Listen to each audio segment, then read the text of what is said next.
Brilliance Audio presents My Favourite Bride by Christina Dodd, performed by Karen Cass. It's not that you are a pickpocket, Samantha. It's that you persist in exposing your employer's foibles to your employers themselves, and they don't care for it.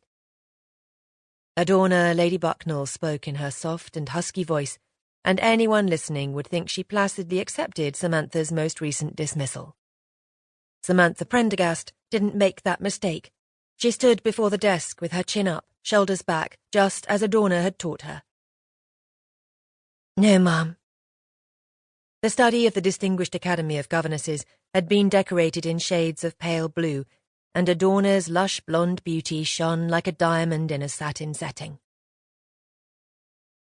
I warned you about Mr. Wordlaw. I told you he was a martinet who believes women should be seen and not heard, and you assured me you would be able to handle him. Samantha resisted the desire to shift back and forth. Yes, Ma'am. Yet in 2 short months, you are back at the Distinguished Academy of Governesses without a job, without a reference, and with a guarantee that Mr. Wordlaw's vengefulness will spread your larcenous reputation among the few of the tongue who don't yet know it. Adorner folded her hands beneath her chin and fixed her large blue eyes on Samantha. So, what is your defence this time? Samantha thought of what she should say, how she could pacify Adorner, but she had given up lying at the same time she had given up stealing. He bullies his son. The lad doesn't want to study the law. Little Norman stammers already, and when his father dragged him up in front of the entire family and mocked him, my heart ached for him, and I wanted to. She grew warm as she thought about that day, or perhaps the heat of a summer day in the city affected her.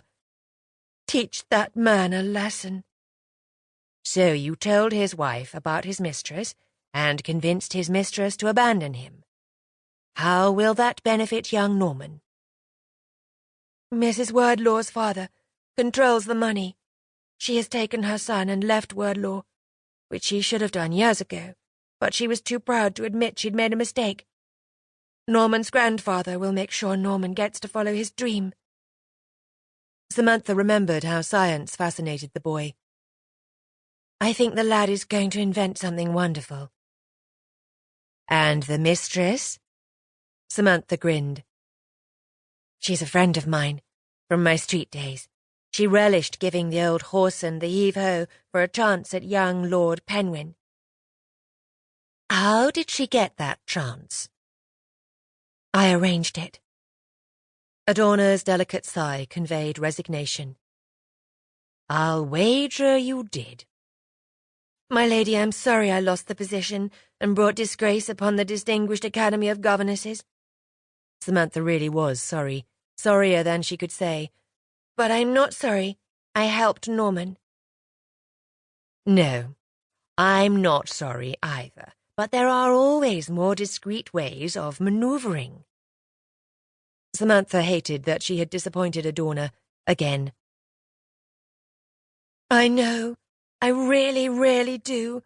I try to remember what you tell me, but sometimes I lose my temper, and I don't get it back for a long time. By then it's too late. Sit down. Adorner indicated the blue velvet chair beside Samantha.